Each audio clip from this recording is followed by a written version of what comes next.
Have you ever been woken in the middle of the night by a sound so strange, so out of place that it feels like it's coming from somewhere beyond your world? A sound that feels alive, yet impossible. That's what happened to me. My name is Alex. I'm a freelance journalist who has chased the weird, the unexplained, and the downright chilling stories for years. But nothing prepared me for what I found at the old radio station on Maple Street. The Maple Street station was once a vibrant hub, a place full of life, voices, and music. Until the fire. A fire that destroyed everything, swallowing the building whole. The entire crew was trapped inside. No one survived. After that, the station was left to rot, its ashes scattered in the cold wind, a ghost of the past. Most people forgot about it, but not everyone. Because sometimes when the night is at its darkest and the city is silent, a signal comes through. A voice. Soft. Fragile. Haunted. A broadcast from beyond the grave. I first heard the rumor from an old DJ who still worked at a nearby station. He said, "Some nights if you tune in just right, you can hear them. The voices of the lost crew, trapped between worlds." At first I laughed. Ghost stories are just that. Stories. But the idea lingered, like a whisper in my mind. Then one night, it happened. I was alone in my apartment, working late when my radio suddenly sputtered to life. Static filled the room, crackling like dry leaves underfoot. And then a voice. "Is anyone there?"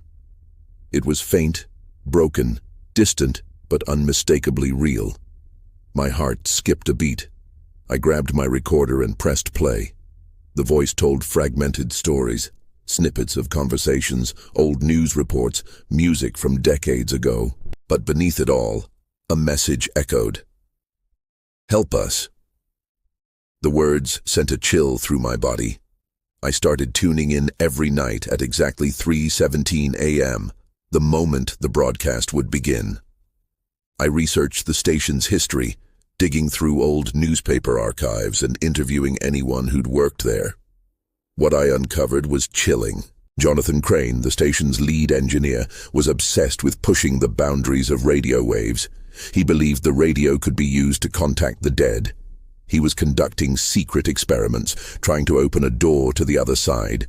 His notes spoke of strange signals, voices that weren't human, and a growing darkness lurking just beyond the airwaves. The fire wasn't an accident.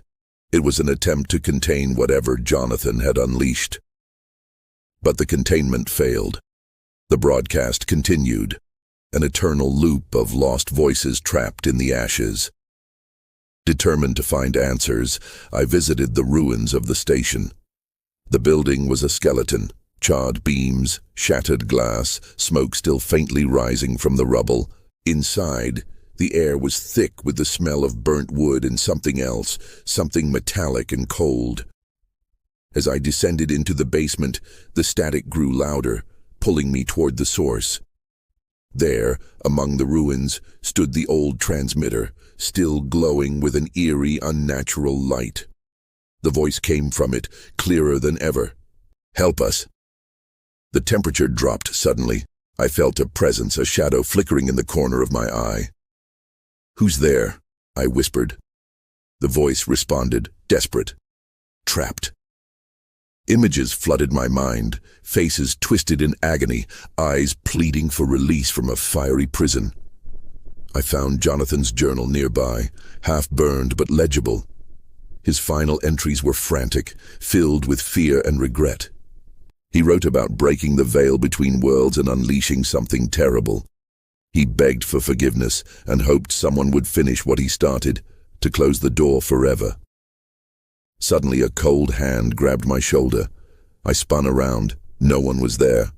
Fear surged through me as I fled the building, the broadcast echoing in my ears. Back home, the signal still plays. Sometimes I swear I hear whispers in the static, voices calling my name. And sometimes, when I turn off the radio, the silence feels heavier, as if something unseen is watching.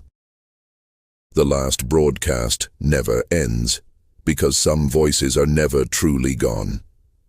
If this story sent chills down your spine, please like, subscribe, and hit the notification bell so you never miss another haunting tale.